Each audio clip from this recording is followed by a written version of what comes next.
സാക്ഷ്യസ്ഥാനം കഴിഞ്ഞ ഉടനെ വിധി പറഞ്ഞു, വധശിക്ഷയ്ക്ക് വിധിച്ചു. ക്രിസ്ത്യാനി മീറ്റിംഗ് നടത്തി അവർക്ക് പൈസ കൊടുക്കുവാണെങ്കിൽ കേസിൽ നിന്നും പിന്മാറും എന്നാണ് ഇപ്പോഴത്തെ അവസ്ഥ. വെട്ടി നിർത്തി യമനി ഭർത്താവിനെ വെട്ടി നിർത്തി എന്നൊക്കെയുള്ള വാർത്തയല്ലേ വന്നത്. അതൊക്കെ വളരെ തെറ്റാണ്. അവൻ വ്യാജ സർട്ടിഫിക്കറ്റ് ഉണ്ടാക്കിയിട്ട് ഞാൻ എന്റെ ഭാര്യയാണെന്ന് അവൻ തെളിയിച്ചു തന്നു. മാത്രമല്ല അവനെന്റെ സ്പോൺസറാണ്, ലൈസൻസ് ക്ലിനിക്കിന്റെ ലൈസൻസ് എടുത്തു തന്നാണ്. അവന്റെ പേരിലല്ല ലൈസൻസ് എടുത്തത്, അവനല്ല ലൈസൻസ് എടുത്തു തന്നത്. പിന്നെ എന്റെ പാസ്പോർട്ട് പിടിച്ചു വെക്കുക, പൈസകൾ മോഷ്ടിക്കുക, ശാരീരികമായിട്ടും മാനസികമായിട്ടും ഒരുപാട് ഭീഷണിപ്പെടുത്തി അവസാനം യാതൊരു വഴിയില്ലാതെ എല്ലാ വഴികളും നോക്കി കോർട്ടിൽ കയറി ഇറങ്ങി അവനിൽ നിന്നും രക്ഷ നേടാനായിട്ട് ഒരു ജയിൽവാദനായ ഒരാളെ ഒരുപാട് പ്രാവശ്യം ഞാൻ ജയിലിൽ കിടന്നിട്ടുണ്ട്.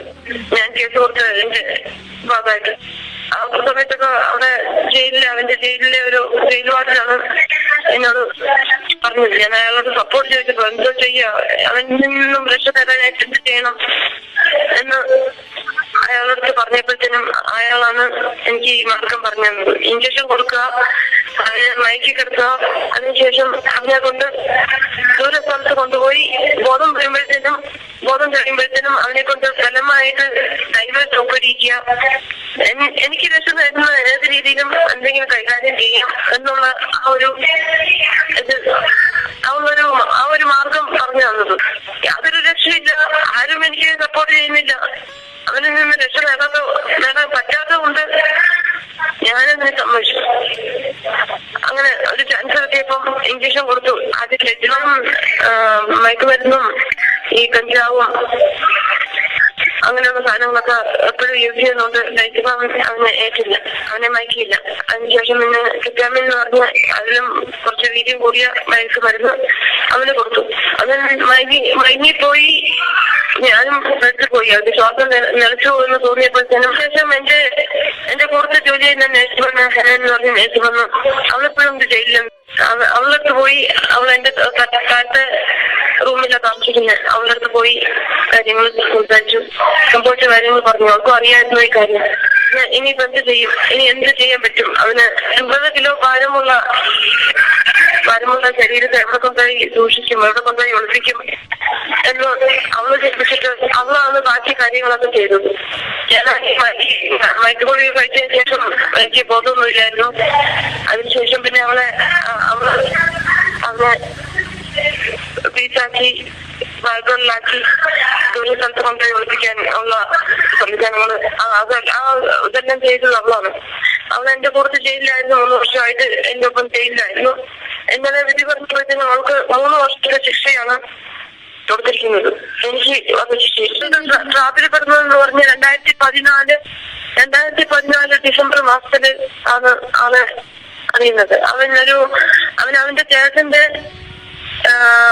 തുണിക്കടയില് ജോലി ചെയ്യുമായിരുന്നു. ആ സമയത്ത് ഞങ്ങൾ തുണിയൊക്കെ മേടിക്കുന്നത് അവിടെ നിന്നായിരുന്നു. അങ്ങനെ അയാളെ പരിചയപ്പെടുന്നത് ക്ലിനിക്കിന്റെ ആവശ്യത്തിന് വേണ്ടി, ക്ലിനിക്ക് തുടങ്ങാനുള്ള ആവശ്യത്തിന് വേണ്ടി ഒരാളെ ഇവിടെ കണ്ടെത്തണം, യമനിൽ കണ്ടെത്തണം. ഇവിടുത്തെ കാര്യങ്ങളൊന്നും അറിയില്ല, ഇവിടുത്തെ രീതികള് എന്തൊക്കെ വേണം എന്നുള്ളതൊക്കെ അറിയില്ല. അതുകൊണ്ട് ഞാനും ഹസ്ബൻഡും തമ്മിൽ തീരുമാനിച്ചിട്ട് ക്ലിനിക്ക് തുടങ്ങാൻ തീരുമാനിച്ചപ്പോഴത്തേനും അയാളുടെ കാര്യങ്ങളൊക്കെ പറഞ്ഞപ്പോൾ എനിക്ക് തോന്നി അയാളൊരു വിശ്വസ്തനാണ് എന്ന് തോന്നി.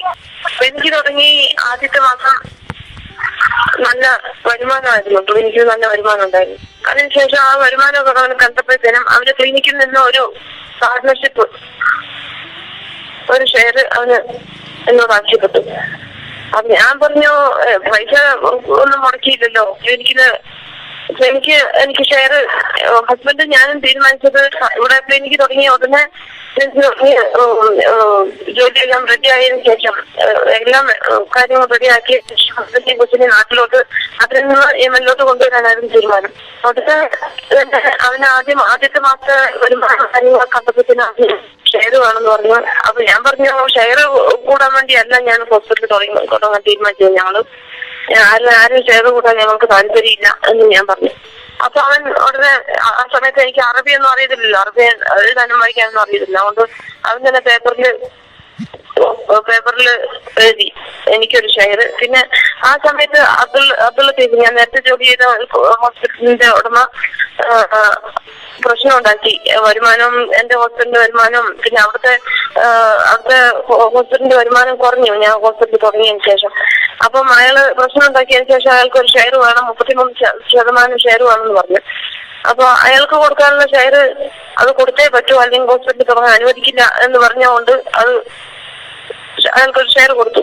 ആ സമയത്ത് നമ്മൾ എഗ്രിമെന്റ് ചെയ്യുന്ന സമയത്ത് എഗ്രിമെന്റിൽ തൊലാലിന് ഞാൻ അറിയാതെ തന്നെ തൊലാല് 33% അവന് ഷെയറായിട്ട് അവൻ എഴുതി. അത് എന്നെ കൊണ്ട് സൈൻ ചെയ്യിപ്പിച്ചു ഞാൻ അറിയാതെ തന്നെ. അതിനുശേഷം ക്ലിനിക്ക് തുടങ്ങാൻ ആവശ്യത്തിനുള്ള ഒരു വണ്ടി ഞാൻ വാങ്ങിക്കാനായിട്ട് അവനെ ഏർപ്പാടാക്കി എന്റെ പേരിൽ തന്നെ. അത് അവൻ പോയി അവന്റെ പേരിൽ വാങ്ങിച്ചു. ഇതൊക്കെ ഈ സംഭവങ്ങളൊക്കെ അറിയുന്നത് ഞാൻ 3-4 മാസം കഴിഞ്ഞതിന് ശേഷമാണ്. അതറിയാൻ കാരണം എന്ന് പറഞ്ഞു കഴിഞ്ഞാൽ 3-4 മാസം കഴിഞ്ഞപ്പോഴത്തേനും അവൻ ക്ലിനിക്കിൽ ജോലി ചെയ്യുന്ന ജോലിക്കാരോട് ഞാൻ അവന്റെ ഭാര്യയാണ് എന്നുള്ള പുരാതന അവൻ പറഞ്ഞു. അത് ക്ലിനിക്ക് ജോലിക്കാര് കറക്റ്റാണ് ഞാൻ അറിയുന്നത്. നിമിഷ അവന്റെ ഭാര്യയല്ലേ, തലാലിന്റെ ഭാര്യയല്ലേ, പിന്നെ തലാലിന് പൈസ കൊടുക്കാതെ അവൻ 33% ക്ലിനിക്കിൽ നിന്നും എല്ലാ മാസവും കൈപ്പറ്റുമായിരുന്നു.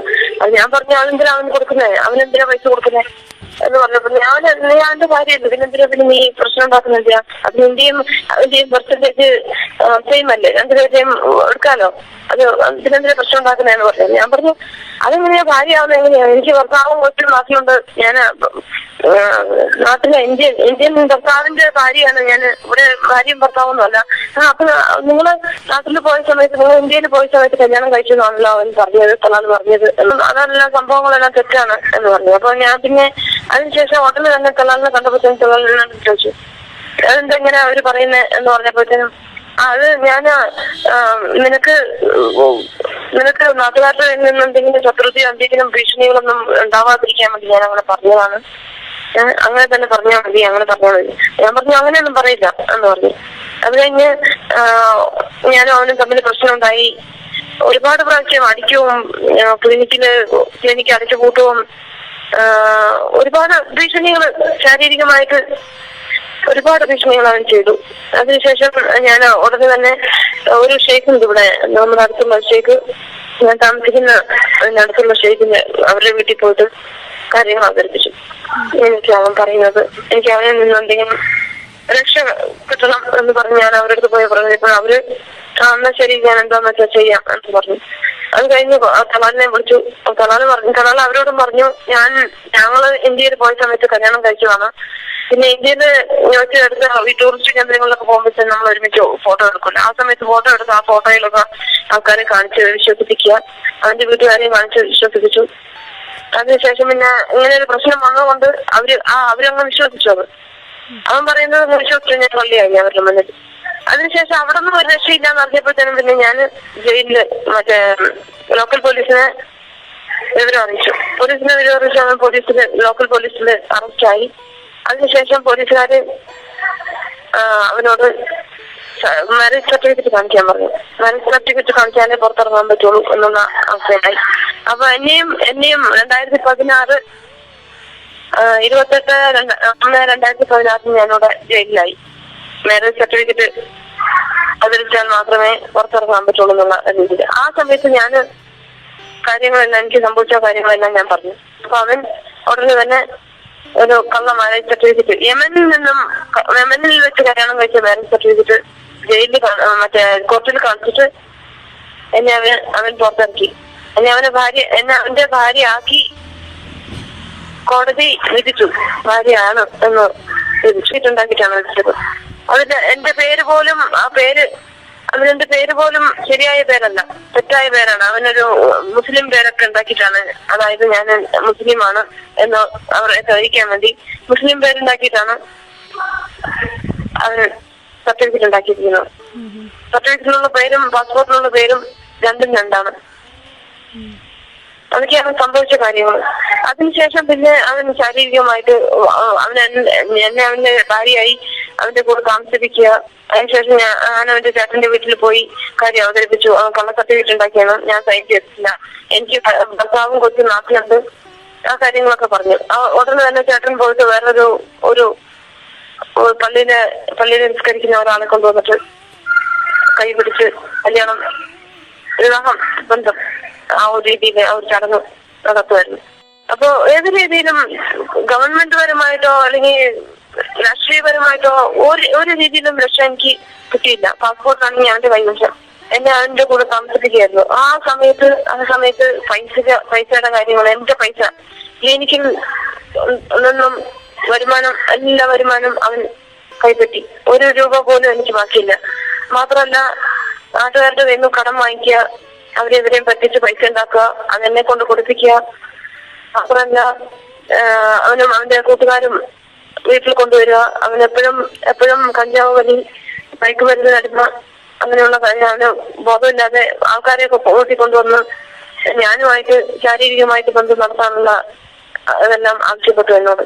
പലവട്ടം എന്നോട് ആ ഇതിന് നിന്നപ്പോഴത്തേനും ഞാനതിന് വിരോധമായതുകൊണ്ട് എന്നെ അടിക്കും, വീട്ടിൽ നിന്നും പാതിരാത്രി ഇറക്കി വിടുവോ, ഞാൻ നിലവിളിച്ചോടി അയൽവാസികളുടെ ഓടി പോയി പരാതി പറഞ്ഞോണ്ട് പല പ്രാവശ്യം വീട്ടിൽ ഇറക്കി വിടുവോ, അങ്ങനെയൊക്കെ ചെയ്തു, ഉപദ്രവിച്ചു.